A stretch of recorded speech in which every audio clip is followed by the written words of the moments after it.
ఎందుకు డిసిప్లిన్ లేకుండా పోతుంది, ఎందుకు సంఘాలు డివైడ్ అయిపోతున్నాయి, సంఘాలు ఏ లక్ష్యం అయితే పెట్టుకున్నామో అది సాధించలేని స్థితిలో ఎందుకున్నాము, ఒకప్పుడు ఎందుకు మన ముఖ్యమంత్రిని కూడా భయపెట్టే స్థితిలో ఉన్నాం. మనం పోతే ఎమ్మెల్యేలు అందరికంటే కూడా ముందుగా మనకే ఎంట్రీ ఇచ్చేవాడు.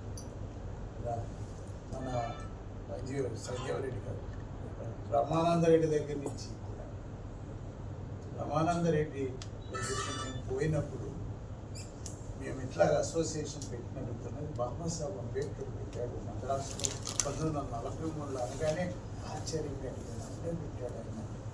సో ఆ సంఘమే మేము ఇప్పుడు వెల్ఫేర్ అసోసియేషన్ నడుపుతున్నాము అనేసి దాని గోల్డెన్ జూబ్లీ సెలబ్రేషన్ కూడా చేశాం. అటువంటి రెస్పాన్స్ ఇచ్చేవారు అందరూ కూడా. సంజయ్ చెప్పక్క రిజర్వేషన్ ప్రమోషన్ మేము పోగానే కూర్చోబెట్టి మాట్లాడారు. ఆయన అడ్వకేట్ మద్రాస్ హైకోర్టు. ఇది పెట్టినప్పుడు ఆయన అక్కడే ఉన్నాడు, మద్రాస్ చదువుకుంటున్నాడు. లా కూడా అక్కడే చేశాడు, గ్రాడ్యుయేషన్ అక్కడే చేశాడు సంజయ్ గారు. సో అందువల్ల బాబాసాహెబ్ అంబేద్కర్ని చూసిన వాళ్ళంత ఇన్స్పైర్ పొందారు. ఇది మరి అప్పుడు మనం ఇంత సంఖ్య లేదు, మనం ఉద్యోగస్తులు లేరు, ఉద్యోగస్తులు తక్కువగా ఉన్నప్పుడే మనం ఉద్యోగస్తుల సంఘాన్ని నడిపించి అనేకమైన మనం సాధించాము. 75లో ఎన్నైతే 1976లో వచ్చిన జీవోలన్నీ కూడా మనం పెట్టినటువంటి కాన్ఫరెన్స్ ఏదైతే పెట్టామో వెంగళరావు బ్రిగేడ్లో పెట్టిన కాన్ఫరెన్స్కి 3 రోజుల కార్యక్రమం పెట్టాం. 3 రోజులు పెట్టగలిగాం. రాష్ట్రమంతా కదిలించాం. ఉద్యోగస్తులందరూ వచ్చారు, యువకులంతా వచ్చారు, రాజకీయ నాయకులు కూడా వచ్చారు. మరి అంత పూర్వమే మనం ఇంత అద్భుతంగా మనం పనిచేయగలిగాం. మరి ఈ రోజున ఎందుకు అన్ని జీవోలు మనం తీసుకొచ్చాం. ఈ జీవోలన్నీ కూడా ఒక బుక్లాగా ప్రింట్ చేశాం. నా దగ్గర కాపీ ఉరికి పెట్టుకున్నాం. ఎన్ని సాధించాము, ఎన్ని జీవోలు కోసం శంకరన్న గారు మనం సాధించారు. వేరే శంకరన్న గారు ఎందుకు చేయగలిగారు, మనం ఒక పెద్ద ఉద్యమంగా తయారయ్యాం. ఆయన సమక్షంలోనే మరి వెంకటరావు సమక్షంలో 3వ రోజున బాబు జగజ్జన్ రామ్ గారిని తీసుకొచ్చాం. నేను అదే నిన్న మాట్లాడుతున్నాను, మీరు ఎవ్వరన్నా జగజ్జన్ రామ్ గారితో పనిచేశారా? పనిచేయడం అంటే పొలిటికల్ కదా. మనం సంఘంలో ముందుకు నడిపిస్తే వాళ్ళని ముందుకు పిలిపించుకోవాలి. ఎందుకు వస్తాడు బాబు జగజ్జన్ రామ్? పెద్ద సీనియర్ మంత్రి. ఇట్లా మేము పెడుతున్నాం రమ్మంటే వచ్చాడే. అట్లాగే మరి ఆయన ఎలక్షన్లు ప్రైమ్ మినిస్టర్ అనగానే నేను క్లాస్ 1 ఆఫీసర్గా ఉంటూ కూడా మరి ఆంధ్ర ప్రాంతం కూడా వచ్చాడు కదా లక్ష్మి గారు. నిన్న బాబు జగజ్జన్ రామ్ జయంతులు ఇవన్నీ చెప్పాను. బాబాసాహెబ్ అంబేద్కర్ నేను చూడలేదు, కానీ మా నాన్న చూశాను. నేను టీచర్. బాబాసాహెబ్ అంబేద్కర్ ఫెడరేషన్లో యాక్టివ్ వర్కర్ అయ్యారు. తారకం గారు ఫాదర్, ఇద్దరు టీచర్స్, క్లాస్మేట్స్ కూడా. తారకం గారు నేను క్లాస్మేట్స్, అంటే కాంటెంపరీ, ఒకే కాలేజీలో చదువు. నేను బీకామ్, బిఏ చదువు. సో ఇట్లాగా ఒకప్పుడు ఎందుకు మనం సాధించగలిగాము, ఇప్పుడు ఎందుకు సాధించలేని స్థితిలోకి వచ్చాము, ఎందుకు ఒక రకంగా నిస్సహాయ స్థితిలో ఎందుకున్నాము, ఒక నడుపుకునే పరిస్థితి వచ్చింది. ఒకప్పుడు మనం డిమాండ్ చేయగలిగాము, మనకంత బలాన్ని మనం వచ్చింది, మన కమ్యూనిటీకే ఒక బలాన్ని తీసుకొచ్చో, ఉద్యమ రూపంలో తీసుకొచ్చో. ఇవన్నీ ఇది వెల్ఫేర్ అసోసియేషన్ బిగినింగ్ చెప్తున్నా, 75లో చెప్తాను. తర్వాత ఏమైంది బ్రీఫ్గానే చెప్తాను అన్ని విషయాలు. అంబేద్కర్ యూజన్స్ బెల్చి ఇన్సిడెంట్ జరిగింది. బీహార్లో 13 మందిని ఊచకోత చూశారు, రక్తపాతం జరిగింది. ఈ రక్తపాతం చూసి చలించిపోయాం. అప్పుడు ఇంకా కాలం చేయడం చూడుకుంటూ జరగలేదు.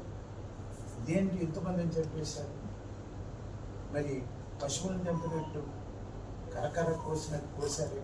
ఏంటిది ఈ దారుణం ఏంటంటే మనం స్పందించి ఏం చేసామంటే వెల్ఫేర్ అసోసియేషన్ ఒకటే గట్టిగా ఉంది మనం నడిపేది. ఆ వెల్ఫేర్ అసోసియేషన్కి మరి ఈ ప్రపోజల్ పెట్టాను. నేను జనరల్ సెక్రటరీని. ఈ ప్రపోజల్ ఏం పెట్టాను, బెల్చీలో జరిగిన ఇన్సిడెంట్ మీద పెద్ద ఊరేగింపు చేద్దాము, దీన్ని తీవ్రంగా నిరసిద్దాము, ఖండిద్దాము ఆ రకంగా చైతన్యం కూడా వస్తుంది ప్రజలు అని ప్రపోజల్ పెట్టాను. ప్రపోజల్ పెడితే వెల్ఫేర్ అసోసియేషన్ రాములు గారు ఒక ఆయన డిప్యూటీ డైరెక్టర్ సోషల్ వెల్ఫేర్, అరే ఇదేమండి రాజుగారు మా ఉద్యోగాలు ఉండాలా పోవాలా ఏంటి ఈ ప్రపోజల్ పెడుతున్నాను అని ఆయన ఏకంగా లేచి వెళ్ళిపోయాడు. నేను అది ఎట్టి పరిస్థితుల్లో కూడా యాక్సెప్ట్ చేయడం. ఇక అటువంటి సంఘం ఎంతవరకు పనికొస్తుందంటే ఉద్యోగస్తుల హక్కు కాపాడే వరకే వాళ్ళు కలిసి వచ్చేవారు తప్పించి మిగతా విషయాల్లో ఖచ్చితంగా. అప్పుడు నేను ఆలోచించి యువకులందరినీ కూడా చైతన్యపరచాలి, వాళ్ళతోటే మన ఉద్యోగం చేయగలమని నేను వచ్చి పబ్లిక్ గార్డెన్లోనే All India Radio Telugu public అక్కడ రమ్మని చెప్పి ఆఫీసులోకి వచ్చేస్తున్నారు అందరూ మన వాళ్ళు. ఆ రోజుల్లో అంత బ్రహ్మాండమైన స్పందన ఉండేది మన యువత నుంచి. బాబా అక్కడ కూర్చొని మీరు పబ్లిక్ గార్డెన్ ఎదురుగానే ఉంది కదా, మళ్ళీ ఇక్కడ డిస్టర్బ్ అయిపోతారు. అసలు ప్రొహిబిటెడ్ ఏరియా. ఆ రోజు చాలా స్ట్రిక్ట్గా ఉంటాడు, ఎవరు లోపల రావడానికి లేదు, ఇప్పటికే ఉంటుంది కానీ అది స్ట్రిక్ట్గా లేదు. అక్కడ కూర్చోబెట్టి చెప్పి మనం దీని మీద కనీసం ప్రొటెస్ట్ చేయకపోతే మనం మనుషులు అనిపించుకోవాలి. అప్పటికి అంబేద్కర్ గురించి సరిగ్గా తెలియదు ఎవరికైనా. అయినప్పటికీ నేను కొన్ని మాటలు అంబేద్కర్ గురించి చెప్పి అప్పటికే దీన్ని మొట్టమొదటి చింతల బస్తీలో నేను ఏర్పాటు చేశాను.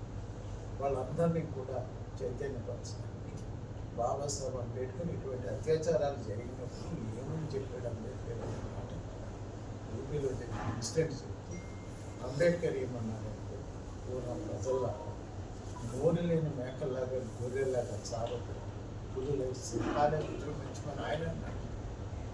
ఇంత పెద్ద మహామేధావు అన్నాడంటే మనం విజృంభించమనే కదా అన్నాడు.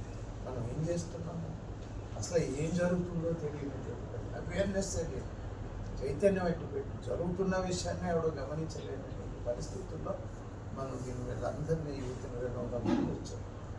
అక్కడ మనం ఈ సంఘాన్ని ప్రారంభించడం జరిగింది. కానీ అఫీషియల్గా మన ఆంధ్ర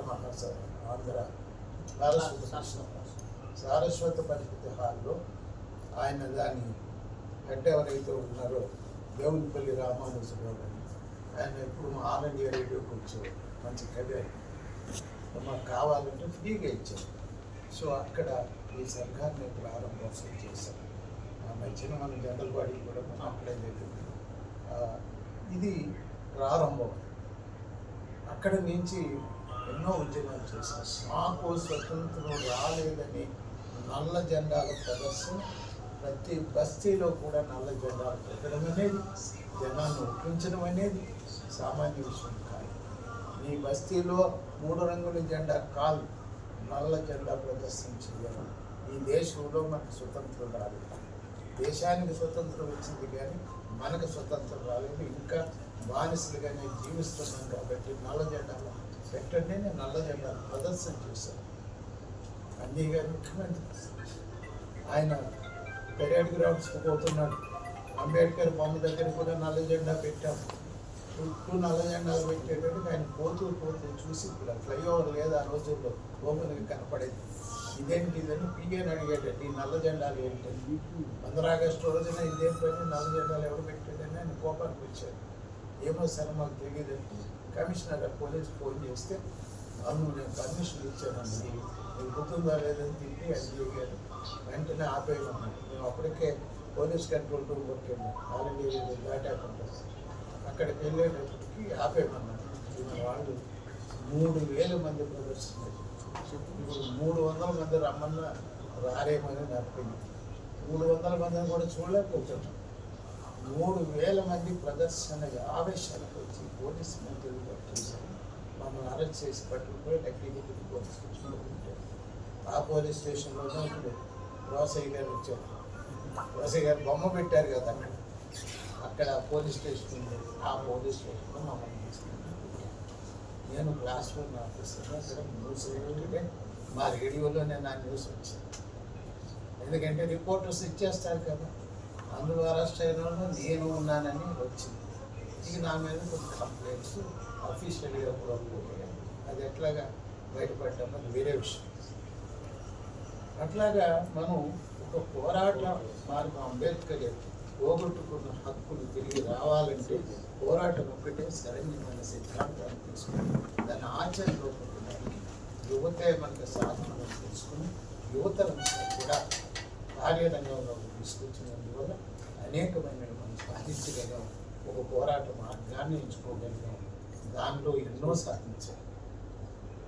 పులి లక్ష్మణ్ చెప్పేడు దగ్గర నుంచి ఇవన్నీ కూడా ఎన్టీ రామారావు గారిని కదిలించే ఊరు తీసుకెళ్ళాం.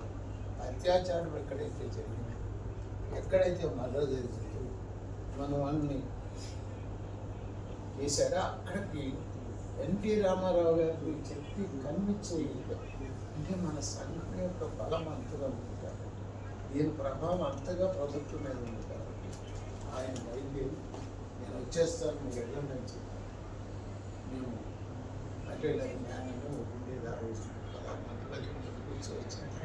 అది చేసుకుని మేము వెళ్ళాం. ఆయన హెలికాప్టర్ వచ్చాడు, మేము ముందుగా బయలుదేరాం. హెలికాప్టర్ వచ్చి ఆ ఊరు వచ్చి ఆర్మీ కూర్చుని మహేందర్ అంటే ఇప్పుడు ఐజీగా ఉన్నాం. తర్వాత మరి డైరెక్టర్ జనరల్ పోలీస్ ఆయన ఇమ్మీడియట్గా ఇన్స్ట్రక్ట్ సాయంత్రం లోపల వాడు ఎక్కడో నాకు సరపరచు 2